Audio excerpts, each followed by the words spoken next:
I've always had a thing for exploring old houses. So when my uncle asked me to help him clear out an old family estate he'd just inherited, I couldn't say no. The house had been in our family for generations, though no one had set foot in it for years. People whispered that it was haunted, but I'd never put much stock in ghost stories. My uncle and I arrived early one Saturday morning. The place was in shambles. Broken windows, paint peeling from the walls, and vines crawling up the walls, like nature was reclaiming it. Still, there was something grand about it, a hint of its former elegance hidden beneath the decay. We spent hours clearing out the main floor, discarding moldy furniture and sweeping cobwebs from every corner. Around midday, my curiosity got the best of me, and I decided to explore the attic.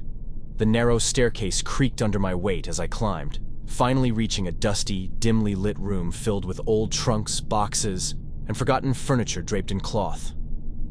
As I sorted through the boxes, I found old letters, photographs, and trinkets from long-gone relatives. It was like peering through a window into my family's past. In a far corner, something caught my eye. A tall, ornate mirror. It was layered in dust and cobwebs, but the intricate carvings on the frame were unmistakable. Strange symbols and figures adorned the edges, giving it an eerie sort of beauty.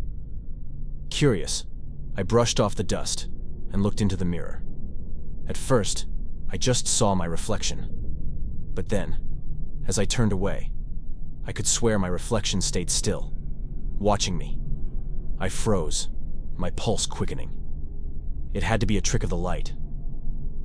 I turned back to face the mirror, telling myself I was being ridiculous. But my reflection stared back with an unsettling intensity, its expression twisting into a smile that wasn't mine. My heart pounded as the image morphed. The smile stretched wider, inhumanly wide, and its eyes grew dark and hollow. My skin prickled as I stepped back, trying to convince myself that it was only an old, dusty mirror, nothing more. Shaking, I headed back down to the main floor, hoping to forget what I'd just seen. I found my uncle in the living room, sorting through old books. "Hey, Uncle Philip," I said, trying to keep my voice steady. "Did you know there's a mirror up in the attic?" He looked up, his brow furrowed. "A mirror? No, I don't remember any mirror. Why?" I hesitated. "I just thought it looked unusual, that's all." Satisfied with my answer, he shrugged and went back to his work. But I couldn't focus. My mind kept drifting back to the attic, to the mirror's twisted grin.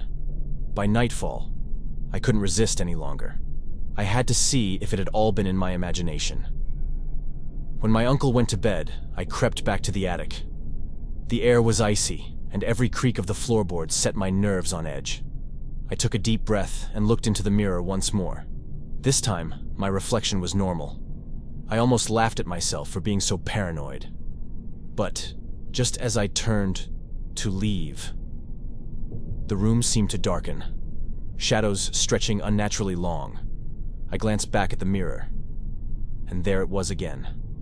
That same twisted, sinister grin. Then, to my horror, my reflection raised a hand and pressed it against the glass. I watched, paralyzed, as its hand pushed through, as if the mirror was nothing but water. My breath caught in my throat as its arm, and then its body, stepped out of the mirror and into the room. It was me, but wrong. Its eyes brimming with malice and a sly, unnatural grace in its movements. It took a step toward me, and I stumbled back, tripping over an old box. What are you?" I managed to stammer. It tilted its head, the grin never faltering. "I am you, and now I'm free." Before I could move, it lunged at me. I scrambled to my feet, heart pounding, and raced down the stairs. Its footsteps echoed close behind, unnervingly fast. I reached the bottom and slammed the attic door, locking it with trembling hands. Leaning against the door, I struggled to catch my breath. The house was silent, but I could feel it. The sense that it was still up there, waiting. I rushed to my uncle's room, shaking him awake. "Uncle Philip, we have to leave. Now." He groaned, sitting up groggily. "What's wrong? What happened?" "There's something in the mirror. It came out of the mirror. We're not safe here." He looked at me like I'd lost my mind, but my desperation convinced him. He threw on a jacket, and we hurried out. As we reached the front door, we heard a faint creak from the attic stairs. My heart raced as I unlocked the door, and we dashed outside, not stopping until we were far from the house. We spent the night in a motel, and in the morning, we contacted a local historian known for his expertise in paranormal objects. When we told him about the mirror and the events of the previous night, his face went pale. "That mirror is cursed," he said. "It's an ancient artifact known for trapping souls and letting dark entities take their place. You were lucky to escape. I could take it off your hands. Better to keep it locked away." We handed it over without hesitation, not caring to ask any more questions. My uncle arranged to have the house demolished, and we never spoke of that night again. But sometimes when I'm alone, I still feel it. That presence, like a dark shadow just out of sight, waiting for another chance to be free. Last year, I went to a party at my friend Karen's house, expecting a night of good company, drinks, and laughter. It was the sort of gathering that brought old friends together, and by 1 a.m, the night had taken on that easy, reckless energy only close friendships can bring. Then someone suggested we pull out a Ouija board. I felt a sudden unease. Unlike my friends, I'd always believed the stories about the paranormal. But rather than deal with the teasing I knew would come, I played along and pretended not to care. At first, it was harmless. We asked it the usual questions about the future, spirits, and destiny. The planchette moved in fits and starts, spelling out vague, nonsensical answers. Just as I felt myself relaxing, Jake, one of our friends, asked the board, "Does the spirit want to harm anyone here?" The planchette moved to yes.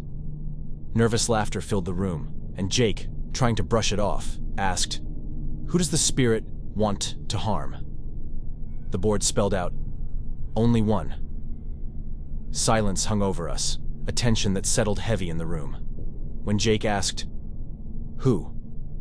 the board spelled my full name, Evelina. None of my friends called me Evelina. To them, I was just Lena. Seeing my full name spelled out felt deeply wrong. I forced a laugh, but something inside me recoiled. Trying to shake off the dread, I stepped outside to get some air. My friends didn't seem to think much of it. They put the board away and went back to the party. But they'd forgotten a crucial rule: saying goodbye to end the session. That night, strange things began happening. A splitting migraine hit me suddenly, sharp and relentless. My nose started bleeding, and an inexplicable dread weighed on me. Later, my friends told me I'd started speaking in a low, strange voice that didn't sound like me, sometimes muttering phrases in languages I didn't know. The next morning, I had no memory of it, only a lingering headache and a blood stain on my pillow. Things only got worse after that. My parents noticed that I was restless, often waking in the middle of the night, screaming and thrashing against something invisible. The headaches and nosebleeds became constant companions, and the suffocating sense that I was being watched followed me everywhere. I felt a cold, malicious presence hovering just out of sight, waiting.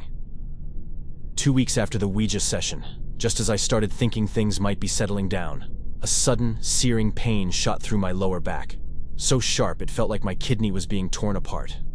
My parents rushed me to the hospital. Tests came up empty, but the doctors, fearing kidney failure, scheduled me for emergency surgery. The pain vanished inexplicably the morning of the procedure, leaving the doctors baffled. I went home, but the nightmare was far from over. Since then, I've never felt alone, especially at night. I'd feel icy fingers wrapping around my wrists or clenching around my throat, stealing my breath. Shadows danced in my peripheral vision, but when I turned, they were gone. I tried everything to free myself from this haunting presence. Burning sage, calling a priest, even moving apartments. But nothing helped. I began keeping a journal to document what was happening. My entries were scattered, but the fear was unmistakable. October 15th, woke up at 3 a.m. Pressure on my chest like someone sitting on me. Couldn't move. Tyra, my dog, barked at the corner of the room, growling at nothing. October 20th. Heard whispering at night. Couldn't make out the words, but it felt hostile. Tyra refuses to come into my room now. October 25th. Came home to find all the kitchen cabinets open. Tyra was hiding under the bed, trembling. The experiences only became more intense. Desperate, I contacted a paranormal investigator named Mark, who arrived armed with equipment. He set up EMF detectors and digital recorders, explaining everything as he went. That night, the EMF readings spiked, and whispers emerged from the voice recorder. A menacing "get out" echoed back at us, chilling us to the bone. Mark advised me to leave for a few days, hoping the spirit's grip might weaken. Staying at a friend's, I felt peace for the first time in weeks. And Tyra was calm again. But when I returned home, the activity resumed, more forceful than before. One night, I awoke to find Tyra missing. Frantic, I searched the house and found her outside, trembling. Somehow my front door, which I'd locked, stood wide open, as if something had let her out. After that, I realized I had to confront whatever was haunting me. I set up a makeshift Ouija board in my living room, lit candles, and asked, "Who are you?" Slowly, the planchette spelled out, "Henry." My heart pounded. "What do you want?" I asked. It took a long time to respond, but finally spelled "revenge." Before I could ask more, the planchette moved on its own, spelling "no escape," before I could say goodbye. The candles flickered and then extinguished all at once. A cold hand gripped my shoulder, and I leaped up, my heart racing. I grabbed Tyra and left the house that night, staying in a motel. The next day, I moved in with my parents temporarily, hoping distance would provide safety.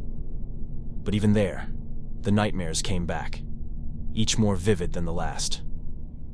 I'd wake up in a cold sweat, images of angry, twisted faces lingering in my mind. Tyra started barking at shadows again, her unease mirroring my own. Researching the history of my apartment, I discovered it had been built over the site of an old sanatorium from the 1800s. Patients had died there under harsh conditions, leaving behind an air of suffering and anger. I reached out to a historian, Dr. Emily Harper, who suggested that perhaps the souls of those who died there were still trapped, their agony lingering. At her advice, I visited the ruins of the sanatorium, a crumbling building overrun with weeds and silence. I took a recorder and with shaking hands asked, "Is anyone here? Why are you haunting me?" At first, there was silence, but then a faint voice whispered, "Help us." I asked how I could help, and a clear voice replied, "Tell our story." In the archives, I uncovered records of many patients who had died there. Their lives had been tragic, stories of neglect and cruelty. Armed with their names, I returned to the site and called each one aloud, hoping to give them peace. A strange calm came over me, the oppressive presence lifting. After sharing their stories, the hauntings diminished, and the cold touch faded. Tyra relaxed, and the sense of being watched slowly ebbed. Though the experiences left scars, they also taught me that the paranormal deserves respect and empathy. Some spirits, trapped in suffering, seek only to be heard, their pain woven into the places they once knew. To this day, the Ouija board remains locked away, a caution against opening doors that should remain closed. The night at Karen's party taught me that the world of the unseen is one that must be approached with reverence, and always, always, with a heart ready to listen. It all started with a dream. Normally my dreams were vivid, but this one was different. Darker, more intense. I found myself in a strange, shadowy place, suffocating in a thick, ominous atmosphere. A feeling of dread clung to me, making every step heavier. In the dream, I wandered, searching for something, or someone, through the darkness. The details were murky, but the fear was sharp. When I woke up, I was drenched in sweat. Erica was beside me, sleeping peacefully. Not wanting to disturb her, I lay awake, the unease lingering long after the dream had ended. The following nights were no better. Every dream felt darker, more vivid, as if pulling me deeper into a shadowy void. Each night, I felt something sinister lurking just out of sight. Erica began to notice my silence. "Are you okay, Tony?" she asked one morning over coffee, her eyes full of concern. I forced a smile. "Just some strange dreams," I replied, not wanting to worry her. She didn't press further, but the dreams kept coming. Soon, a figure appeared in the shadows. A demon, emerging gradually from the dark. Its skin was gray and rough, like a toad's, with eyes that glowed with malevolence. Every night, it crept closer, its gaze never leaving me. One night, I woke up gasping, feeling the demon's face inches from mine. I glanced around the room, and for a split second, there it was, in the corner, its eyes burning in the dark. I blinked, and it vanished, leaving my heart pounding. I tried to convince myself it was just a remnant of the nightmare, but I couldn't shake the dread. My dreams were leaking into reality. At first, I saw it in brief flashes. A shadow in the hallway, a glimpse in the mirror. But each time, I told myself it was my imagination. Then, one evening, alone in the apartment while Erica was out, I saw it again, standing in the hallway. It stared at me, unblinking. When Erica returned, I tried to hide it, but the fear ate at me. Finally, I decided to see a doctor. Maybe it was stress or sleep paralysis, anything rational to explain what was happening. The doctor prescribed sleep aids, suggesting rest might help. But while the pills made me sleep, the demon didn't leave. It showed up in my dreams, in the corners of rooms, in doorways. It was watching, waiting. One night, during dinner, I saw it behind Erica, staring at me with those hateful eyes. My fork clattered to the table, and Erica looked up, alarmed. "Tony, what's wrong?" I couldn't keep it to myself anymore. "I keep seeing a demon, in my dreams, in the apartment." Erica's face paled. "Have you told anyone about this?" I nodded. "But the pills aren't working. I don't know what to do." She reached across the table, her voice steady. "We'll face this together." Erica suggested we look into the apartment's history, wondering if something about the place was causing the haunting. Hours of research revealed that a man named Daniel once lived there. He was known to dabble in the occult and was found dead in our unit, under mysterious circumstances. Rumor had it he summoned something dark, something that remained long after he was gone. "We need to cleanse the apartment," Erica insisted, determined. That night, armed with sage, candles, and salt, we prepared to perform a cleansing ritual. As we moved through each room, the air grew thick, heavy with an unseen presence. The shadows felt alive, oppressive. We sprinkled salt and chanted words to banish any spirit lurking within. In the bedroom, the demon appeared, not as a flash or shadow, but fully formed. Its skin glistened, and its eyes burned with raw hatred. I froze, fear rooting me in place, but Erica stood firm. "Begone!" she commanded, holding the sage high. "You have no power here!" The demon let out a guttural growl, the sound reverberating through the room. It faded slowly, dissolving into the dark. We completed the ritual, sealing the space with a final ring of salt, and a profound stillness settled over the apartment. In the days that followed, the dreams stopped. I no longer saw the demon's figure haunting the shadows. The air felt lighter, and my sense of dread finally lifted. Life began to feel normal again, the apartment free of its ominous weight. Erica and I moved on, savoring each day with newfound peace. But one night, as I was getting ready for bed, I felt an icy chill. Turning, I saw it. Standing in the doorway, its eyes fixed on me, blazing with malice. My voice trembled as I called for Erica. She came rushing over, eyes widening in horror. "It's back," she whispered. The demon advanced, its growls growing louder. Grabbing the sage and salt, we began the ritual once more, our voices strong despite the fear pressing in on us. "You have no place here," I shouted, scattering salt at it. Erica chanted, her voice a beacon of determination. The demon flickered like a flame caught in the wind before it let out one final agonized scream. It dissolved, vanishing in a cloud of darkness. In the days that followed, we cleansed the apartment thoroughly, ensuring no trace of the demon remained. The nightmares never returned, and we finally felt safe, our bond stronger for having faced it together. As we sat on the couch one night, Erica turned to me and smiled. We did it. Together. And as we moved forward, we held on to that promise. To always face the darkness side by side, ready for whatever lay ahead. Thanks for watching. Like and subscribe so you don't miss the next one.